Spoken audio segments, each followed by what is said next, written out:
ನಿಮ್ಮ ಈ ಒಂದು ಬ್ಲಡ್ ರಿಪೋರ್ಟ್ಸ್ನಲ್ಲಿ ಎಲ್ಲ ಓಕೆ, ಬಟ್ ಆದರೆ ಇದೊಂದು ನೋಡಿ, ಒಂದು ವಿಟಮಿನ್ B12 ಒಂದು ಕಡಿಮೆ ಇದೆ.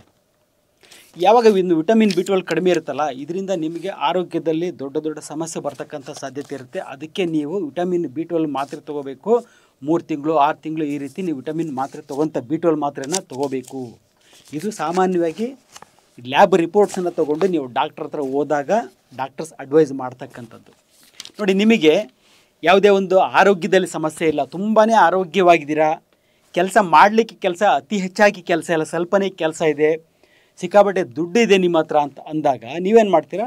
ಡಾಕ್ಟ್ರ್ ಹತ್ರ ಹೋಗ್ತೀರಾ.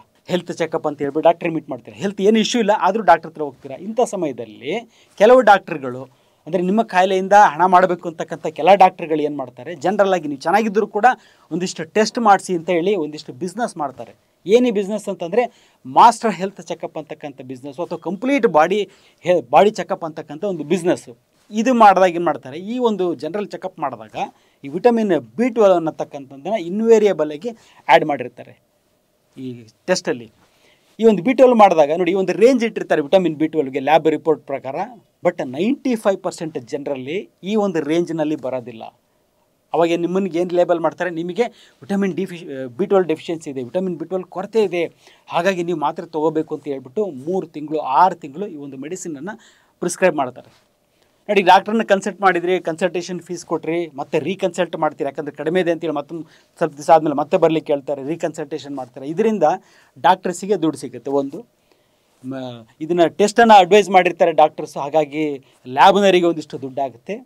ಅದರ ಜೊತೆಗೆ ಒಂದಿಷ್ಟು ಮೆಡಿಸಿನ್ಸನ್ನು ಪ್ರಿಸ್ಕ್ರೈಬ್ ಮಾಡಿದಾಗ ಫಾರ್ಮಾಸ್ಯೂಟಿಕಲ್ ಕಂಪನಿಗಳು ಕೂಡ ದುಡ್ಡು ಮಾಡ್ತವೆ. ಅಂದರೆ ಇದೊಂಥರ ಚೈನ್ ಲಿಂಕ್ ಥರ, ಮೂವರು ಕೂಡ ಉದ್ಧಾರ ಆಗಬೇಕು ಅನ್ನೋದು. ನಿಮಗೆ ಯಾವುದೇ ಒಂದು ಆರೋಗ್ಯದಲ್ಲಿ ಇಶ್ಯೂ ಇಲ್ಲ ಆದರೂ ಕೂಡ ಈ ಒಂದು 3 ಬಿಸ್ನೆಸ್ ಸ್ಟಾರ್ಟ್ ಆಗುತ್ತೆ. ತುಂಬ ಆರೋಗ್ಯವಾಗಿದ್ದೀರಾ, ಹೋಗ್ತೀರಾ, ದುಡ್ಡನ್ನು ಕಳ್ಕೊತೀರಾ. ದುಡ್ಡು ಕಳ್ಕೊಳ್ಳೋದೇನು ದೊಡ್ಡ ಇಶ್ಯೂ ಇಲ್ಲ, ಬಟ್ ಆದರೆ ಅನವಶ್ಯಕವಾದ ಒಂದು ಮೆಡಿಸಿನ್ಸನ್ನು ಪ್ರಿಸ್ಕ್ರೈಬ್ ಮಾಡಿಬಿಟ್ಟು, ಇದು ಅಂತಲ್ಲ, ಅನೇಕ ಬೇರೆ ಬೇರೆ ಮೆಡಿಸಿನ್ಸ್ ಎಲ್ಲ ಪ್ರಿಸ್ಕ್ರೈಬ್ ಮಾಡಿಬಿಟ್ಟು ಆರೋಗ್ಯ, ದುಡ್ಡಿನ ಜೊತೆಗೆ ನಿಮ್ಮ ಆರೋಗ್ಯ ಕೂಡ ಕಳ್ಕೊಳ್ತಕ್ಕಂಥ ಒಂದು ಕೆಲಸ ಆಗುತ್ತೆ.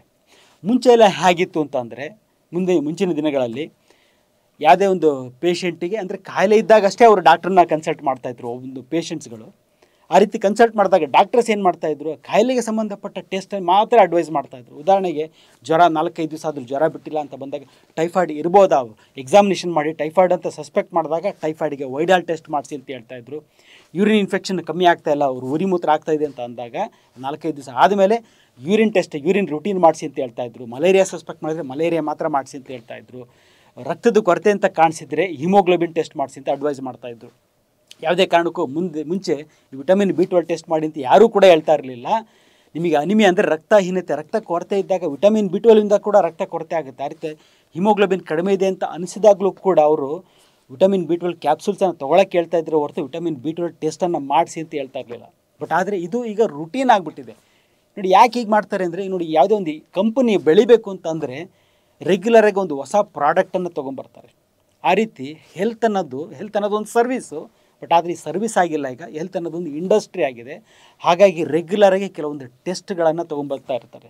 ಟೆಸ್ಟ್ಗಳ ಜೊತೆಗೆ ಕೆಲವೊಂದಿಷ್ಟು ಹೊಸ ಬ್ಯಾಕ್ಟೀರಿಯಾ, ಹೊಸ ವೈರಸ್ ತೊಗೊಂಬರ್ತಾ ಇರ್ತಾರೆ. ಉದಾಹರಣೆಗೆ ನಿಮಗೆ ಗೊತ್ತು, ಮೊದಲು ಚಿಕನ್ ಗುನ್ಯಾ ಅನ್ನೋದೊಂದು ಬಂತು, ಅದನ್ನು ತಂದು ಇಂಟ್ರೊಡ್ಯೂಸ್ ಮಾಡಿದರು. ಅದರ ನಂತರ ಡೆಂಗು ಅನ್ನೋದು ಇಂಟ್ರೊಡ್ಯೂಸ್ ಮಾಡಿದರು. ಅದಾದಮೇಲೆ ಕೋವಿಡ್ಡು, ಅದಾದಮೇಲೆ ಅದು ಮ್ಯೂಟೇಷನ್ ಆಗಿ ಮತ್ತೆ ಇನ್ನೊಂದು ವೈರಸ್ ಆಯಿತು ಅಂತೇಳಿ ಹೇಳ್ತಾರೆ. ಹಾಗೆ ಇನ್ನೂ ಕೆಲವು ಒಂದು ವರ್ಷ ಅಥವಾ 2 ವರ್ಷದಲ್ಲಿ ಡೆಫಿನೆಟಾಗಿ ಇನ್ನೊಂದು ಹೊಸ ವೈರಸ್ ಹೆಸರು ಕೂಡ ಹೇಳಿ ಅದನ್ನು ಕೂಡ ಇಂಟ್ರೊಡ್ಯೂಸ್ ಮಾಡ್ತಾರೆ. ಹಾಗೆ ಟೆಸ್ಟ್ಗಳಲ್ಲೂ ಕೂಡ ವಿಟಮಿನ್ B12 ಅನ್ನೋದನ್ನು ಈ ರೀಸೆಂಟಾಗಿ ಆ್ಯಡ್ ಮಾಡಿರ್ತಕ್ಕಂಥದ್ದು ರುಟೀನ್ ಚೆಕಪ್ಪಲ್ಲಿ, ಮುಂಚೆ ಇರಲಿಲ್ಲ. ಇನ್ನು ಸ್ವಲ್ಪ ವರ್ಷ ಆದಮೇಲೆ ಇನ್ನೂ ಅನೇಕ ವಿಟಮಿನ್ ಬಿಗಳಿದ್ದಾವೆ. ವಿಟಮಿನ್ B1 ಇದೆ, 2 ಇದೆ, 3 ಇದೆ, 5 ಇದೆ, 6 ಇದೆ, 7 ಮತ್ತು 9 ಕೂಡ ಇದೆ. ವರ್ಷ ಒಂದು 2-3 ವರ್ಷ ಅಥವಾ 5 ವರ್ಷ ಆದಮೇಲೆ ಇನ್ನೊಂದು ವಿಟಮಿನ್ B1 ಟೆಸ್ಟ್ ಮಾಡಿಸಿ ಅಂತ ಹೇಳ್ಬೋದು. ಅದಾದಮೇಲೆ ಮತ್ತೆ ಇನ್ನೊಂದು ವಿಟಮಿನ್ B ಟೆಸ್ಟನ್ನು ಹೇಳ್ಬೋದು. ಅಂದರೆ ಜಸ್ಟ್ ನಥಿಂಗ್ ಬಟ್ ಬಿಸ್ನೆಸ್. ಸರಿ, ಆಗಿದ್ರೆ ಏನು ಮಾಡಬೇಕು ಸರ್ ನಾವು? ಫಸ್ಟ್ ಅಡ್ವೈಸ್ ಏನಂತಂದರೆ, ವಿಟಮಿನ್ B12 ಟೆಸ್ಟ್ ಮಾಡಿಸೋ ಒಂದು ಅವಶ್ಯಕತೆಯೇ ಇಲ್ಲ. ನೀವು ಟೆಸ್ಟ್ ಮಾಡಿಸ್ಲಿಕ್ಕೆ ಎಷ್ಟು ಖರ್ಚು ಮಾಡ್ತಿರಲ್ಲ ಅದರ 10% ದುಡ್ಡಲ್ಲಿ ನಿಮಗೆ ಎಷ್ಟು ಬೇಕೋ ಅದಕ್ಕಿಂತ ಅತಿ ಹೆಚ್ಚಾದ ವಿಟಮಿನನ್ನು ನೀವು ತೊಗೋಬೋದು. ವಿಟಮಿನ್ B12 ತೊಗೋಬೋದು. ಯಾಕಂದರೆ ನಾವು ತಿಂತಕ್ಕಂಥ ಆಹಾರದಲ್ಲಿ ಆಲ್ಮೋಸ್ಟ್ ಮೋರ್ ದೆನ್ 50%, 50%ಕ್ಕಿಂತ ಜಾಸ್ತಿ ನಾವು ತಿಂತಕ್ಕಂಥ ಆಹಾರದಲ್ಲಿ ನಮಗೆ ಬೇಕಾಗಿರ್ತಕ್ಕಂಥ ವಿಟಮಿನ್ B12 ಸಿಗ್ತಾ ಇರ್ತದೆ. ಸಿಂಪಲಾಗಿ ಹೇಳ್ಬೇಕಂತಂದರೆ, ರೆಗ್ಯುಲರಾಗಿ ನೀವೇನು ಯೂಸ್ ಮಾಡ್ತಿರಲ್ಲ, ಇಡ್ಲಿ ಮತ್ತು ದೋಸೆ, ಇದರಲ್ಲೂ ಕೂಡ ನಿಮಗೆ ಬೇಕಾಗಿರ್ತಕ್ಕಂಥ ಒಂದು ಸಫಿಷಿಯೆಂಟ್ ಆಗಿರ್ತಕ್ಕಂಥ ವಿಟಮಿನ್ B12 ಸಿಗ್ತಾ ಇರ್ತದೆ. ಸರಿ ಸರ್, ಇಲ್ಲ ನನಗೆ ವಿಟಮಿನ್ B12 ಕೊರತೆ ಅಂತ ಅನ್ನಿಸ್ತಾ ಇದೆ, ಆ ಲಕ್ಷಣಗಳೆಲ್ಲ ಕಾಣ್ತಾ ಇದ್ದಾವೆ, ಆಗ ಏನು ಮಾಡಬೇಕು? ಟೆಸ್ಟ್ ಮಾಡಿಸೋ ಒಂದು ಅವಶ್ಯಕತೆ ಇಲ್ಲ. ಬಟ್ ಇದನ್ನು ಸರಿ ಮಾಡೋದು ಹೇಗೆ ಅಂತಂದರೆ, ಅಕಸ್ಮಾತ್ ನೀವು ನಾನ್ ವೆಜಿಟೇರಿಯನ್ ಆಗಿದ್ದರೆ ಪ್ರತಿದಿನ 1 ಗ್ಲಾಸ್ ಹಾಲು, ಅದ್ರ ಜೊತೆಗೆ 1 ಮೊಟ್ಟೆ, ಕೋಳಿ ಮೊಟ್ಟೆ, ಬೇಯಿಸಿದಂಥ 1 ಕೋಳಿ ಮೊಟ್ಟೆ, ಇದನ್ನು 2 ರಿಂದ 3 ತಿಂಗಳು ತಿಂದರೆ ಸಾಕು. ಅದನ್ನು ಹಾಗೆ ಕಂಟಿನ್ಯೂ ಮಾಡಬೇಕು ಅಂತ ಇಲ್ಲ. ಕೊರತೆ ಅನಿಸಿದ ಪಕ್ಷದಲ್ಲಿ 1 ಗ್ಲಾಸ್ ಹಾಲು, ಒಂದು 200 ml ಅಷ್ಟು 1 ಗ್ಲಾಸ್ ಹಾಲು, ಅದ್ರ ಜೊತೆಗೆ 1 ಕೋಳಿ ಮೊಟ್ಟೆಯನ್ನು ಉಪಯೋಗಿಸಿದರೆ 2 ರಿಂದ 3 ತಿಂಗಳಲ್ಲಿ ನಿಮ್ಗೆ ಎಷ್ಟು ಕಡಿಮೆ ಇದಲ್ಲ ಅಷ್ಟು ಕೂಡ ಫುಲ್ಫಿಲ್ ಆಗಿ ನಾರ್ಮಲ್ ಆಗಿಬಿಡುತ್ತೆ. ಅದರ ನಂತರ ರುಟೀನಾಗಿ ನಾರ್ಮಲಾಗಿ ಫುಡ್ಡನ್ನು ಯೂಸ್ ಮಾಡಿದರೆ ಸಾಕು. ಇಲ್ಲ ಸರ್, ನಾವು ನಾನ್ ವೆಜಿಟೇರಿಯನ್ ಅಲ್ಲ, ನಾವು ಎಗ್ಗನ್ನು ಯೂಸ್ ಮಾಡಲ್ಲ ಅನ್ನೋದಾದರೆ ಪ್ರತಿದಿನ ನೀವು ಹಾಲನ್ನು ಉಪಯೋಗಿಸ್ಬೋದು. ಹಾಲಿನ ಪ್ರಮಾಣವನ್ನು ಸ್ವಲ್ಪ ಜಾಸ್ತಿ ಮಾಡ್ಕೊಳ್ಳಿ. 200 ml ಬದಲಾಗಿ 400 ml ಮಾಡಿಕೊಂಡ್ರೆ ಸಾಕು. ಬೆಳಗ್ಗೆ 1 ಗ್ಲಾಸ್ ಅಂದರೆ 200 ml ಅಷ್ಟು, ಮತ್ತು ಸಂಜೆ 1 ಗ್ಲಾಸ್ ಅಂದರೆ 200 ml ಅಷ್ಟು ಹಾಲನ್ನು ಉಪಯೋಗಿಸಿದ್ರೆ ಸಾಕು. ನಿಮ್ಗೆ ಎಷ್ಟು ಕೊರತೆ ಇದೆಯಲ್ಲ ಅದು 2 ರಿಂದ 3 ತಿಂಗಳಲ್ಲಿ ಕರೆಕ್ಷನ್ ಆಗೋಗ್ಬಿಡುತ್ತೆ, ಕಂಪ್ಲೀಟಾಗಿ ನಾರ್ಮಲ್ ಆಗಿಬಿಡುತ್ತೆ. ಹಾಗೆ ನಿಮಗೆ ವೈಜ್ಞಾನಿಕವಾದ ಮತ್ತು ನಿಖರವಾದ ಆರೋಗ್ಯ ಮಾಹಿತಿ ಬೇಕಿದ್ದರೆ ಮಾತ್ರ ಈ ಚಾನಲನ್ನು ಸಬ್ಸ್ಕ್ರೈಬ್ ಮಾಡಿ. ನಮಸ್ಕಾರ.